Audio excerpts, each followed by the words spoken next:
नमस्कार, ग्राउंड में टीम मौजूद है एक बार फिर से दिल्ली के सिंधु बॉर्डर पर। आप देख सकते हैं जो जन सैलाब है किसानों का, वो देखने के बाद आप समझ जाएंगे कि जो किसान आंदोलन है अब किस तरह का विकराल रूप लेता जा रहा है दिन पर। और ये हम सामने देख सके मेडिकल कैंप लगा हुआ है जो किसानों की सेवा में लगा हुआ है कि जो किसान बीमार हो जाते हैं उन्हें यहाँ दवाइयाँ दी जाती हैं, फ्री में उनका ट्रीटमेंट किया जाता है और यहाँ डॉक्टर्स बैठे हुए हैं, बात करेंगे। सर, ग्राउंड मीडिया सबसे पहले आपका बहुत बहुत स्वागत है। बहुत अच्छा कार्य करें, किसानों की सेवा करें। क्या किस तरह की दवाइयाँ हैं और क्या आप कहाँ से आए? जी नमस्कार, मैं दिल्ली से हूँ, मालवीय नगर से। तो यहाँ पर जितनी भी सारी दवाइयाँ, ये इमरजेंसी यूज से जैसे चीज़ें आ रही है, लोगों को चलने के कारण, लोग संघर्ष में जो हिस्सा ले रहे हैं, बोलने के कारण खांसी हो रही है, तो उनके लिए मेडिसिन है। ये फ्री ऑफ कॉस्ट है और ये इनिशिएटिव्स ऑफ चेंज के थ्रू गए हमने ये स्टॉल लगाया है। और ये हमारे फाउंडर है गौरवदीप सिंह, तो ये हमारी मेजर इंस्पिरेशन है जिनके कारण हम आज ये स्टॉल लगा पाए। अच्छा, इन्होंने आप? हाँ जी, ये इनिशिएटिव्स ऑफ चेंज के प्रेसिडेंट फाउंडर हैं। अच्छा, हाँ जी, चेंज के प्रेसिडेंट हैं। क्या कहना चाहेंगे जो आंदोलन यहाँ चला हुआ है, इससे जो हालात बने हुए किसान और 25 से 30 किसान शहीद भी हो चुके हैं जी, क्या कहना चाहेंगे? देखिए, हमें यहाँ पे 22 दिन हो गए हैं। इससे पहले 85 डेज हो चुके हैं टोटल मूवमेंट में मुझे खुद को जी। हम जब पंजाब से चले थे तो ये अरदास करके ही चले थे कि यहाँ पर शहादत होगी। जब हम किसी जंग के लिए निकलते हैं तो हम ये सोच के नहीं निकलते कि शहादत होगी या नहीं होगी। हम ये अरदास करके, अरदास की ये वैल्यू है हमारे कल्चर में कि अगर हमने अरदास कर दी कि ये हम लेकर जा रहे हैं कि ये ज़मीनें अगर हमारी होती तो हम दे भी देते। ये ज़मीनें बाबा बंदा सिंह बहादुर जी की हैं जो हमें नहीं देनी है। तो जो अरदास करके निकले हैं, फिर शहादत हो जाए कोई फ़र्क नहीं पड़ता। हम भी यहाँ पर बैठे हैं, लेकिन सरकार तो आज भी दावा करी कि कानून सही है। देखिए सरकार, और 24 दिन हो गया, कोई हल नहीं निकला। मुझे ये बताइए, ये सरकार की सबसे बड़ी समस्या पता क्या है? ये सरकार कानून बनाती है, फिर उसको समझाना पड़ता है। पहले इनका सीए आया, उन्होंने सरकार ने दावा ये भी किया है कि जब ये कानून हमने पास किए थे, सबका सलाह मशवरा लेके, सबसे डिस्कशन करने के बाद तब इनमें लागू है। फिर किसान इतराज क्यों कर रहे हैं? जवाब तो सुन लीजिए फिर। बताइए। ये सरकार की सबसे बड़ी समस्या देखिए, 370 की बात कीजिए, डिमोनेटाइजेशन की बात कीजिए, ठीक है, उसके बाद जीएसटी की बात कीजिए, आप सीए की बात कीजिए, और अब हर कानून जब आया बहुत बड़े लेवल पर इसका विरोध हुआ हर कानून का। और सरकार बोल रही है कि आप इसको गलत समझ रहे हैं, इसका मतलब सरकार ने लागू कर दिया। सुनना चाह रहे हैं, आपको जवाब दे रहा हूँ मैं। ये सरकार जो भी कानून समझाती है उसको समझाना पड़ता है। अगर कानून में कोई कमियां हैं तो आप पहले कमियां उसको ठीक करो, उसको लिखो। अभी ये बोल रहे हैं कि एमएसपी कहाँ जा रही है, अभी ये बोल रहे हैं मंडियां कहाँ जा रही हैं, अभी ये बोल रहे हैं ज़मीन कहाँ ली जा रही है। अरे तो कानून में लिख दो ना कि प्राइवेट के लिए एमएसपी दिया जाएगा, प्राइवेट में लिख दो। अगर अभी ये बोल रहे हैं कि अमेंडमेंट करेंगे, अमेंडमेंट करने के बाद भी ये कानून प्राइवेट सेक्टर के हक में काम करेगा। और सरकार इसीलिए बोल रही है, देखिए मोदी जी तो आज बोलेंगे ही ना ये कानून अच्छे हैं, क्योंकि वो अपने स्पॉन्सर के लिए काम कर रहे हैं। उनका स्पॉन्सर अंबानी अडानी उनको इलेक्शन के लिए पैसा देते हैं, तो वो आज उनके हक की बात तो करेंगे ही करेंगे।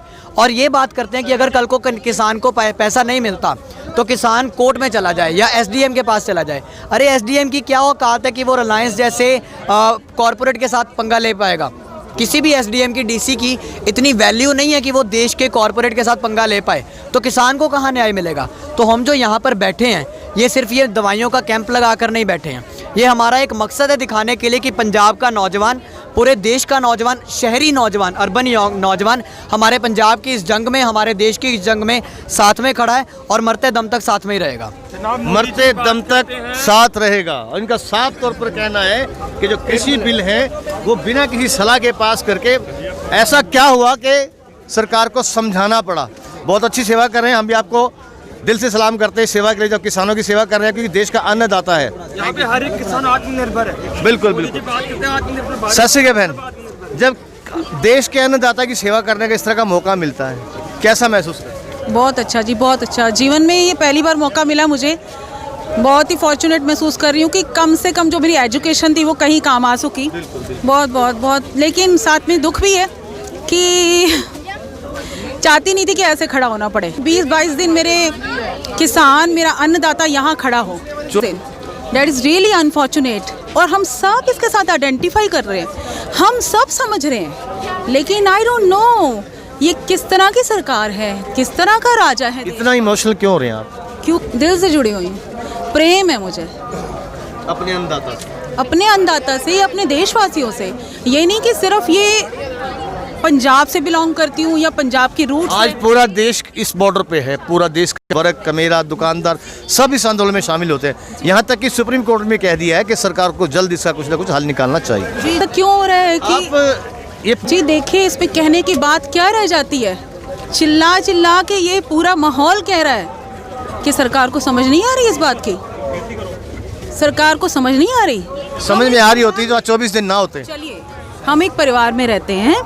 परिवार में अगर 4-5 लोग में से अगर एक इंसान असंतुष्ट होता है तो 4 मेंबर्स को समझ आ जाती है।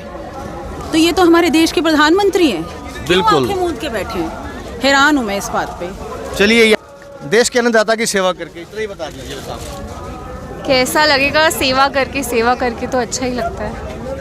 तो ये हालात बने किसान आंदोलन को लेके, पूरा देश का किसान आज परेशान बीते सड़कों पे। एक देश की बेटी हैं आप भी, क्या देश की सरकार से कहना चाहेंगे व्यक्तिगत रूप से? कहना सब लोग कह के कि शायद कभी थकेंगे नहीं, कि अब ज़रूरत है चेंज लाने की, ज़रूरत है चीज़ों को बदलने की, ज़रूरत है चीज़ों को बदलने की। ये बात सरकार की समझ में क्यों नहीं आ रही? अब क्यों समझ में नहीं आ रही हम कैसे कह सकते हैं? किसी की अगर आंखों पे पट्टी बंधी हुई है, वो उतारना ही नहीं चाहते, तो कैसे कर सकते हैं? हम तो उतार नहीं सकते। लेकिन काफ़ी इतने निराश क्यों हैं? निराश क्यों नहीं होंगे? आप बताइए, निराश क्यों नहीं होंगे? एक तरफ निराशा है, एक तरफ खुशी है कि हमें इकट्ठा कर दिया उसने। बिल्कुल। हम उस मोदी का ही धन्यवाद करते हैं कि उसने हमें इकट्ठा किया। देखिए ना, कहाँ ये पंजाब का, लुधियाने का यूथ है, ये दिल्ली का यूथ है, दोनों मिल गए। कितनी खुशी की बात है। तो यहाँ देखा आपने किस तरह का माहौल है, एक भावुक माहौल बना हुआ है। बेटी है सामने, चेहरे पर भावुकता लिए बोली है कि चेंज होना चाहिए, चेंज बहुत ज़रूरी है। अब देखना है कि सरकार जो है इन मासूम बेटियों की बात जो है कब तक सुनती है। आप सामने देख सकते चेहरा कितना निराश है। और आपने तो ये भी कहा कि अगर ये ना होता तो हमें शौक़ नहीं था यहाँ सड़क पे खड़े होने का। तो देखना होगा इन पूरे हालात को लेकर सरकार कब कोई फैसला लेती है और किसानों के हितों की बात करती है। आप जुड़े रहिए, बने रहिए ग्राउंड मीडिया के साथ। ग्राउंड मीडिया से मैं हरीश कपूर अपने कैमरामैन सहयोगी इंतजार आलम के साथ दिल्ली।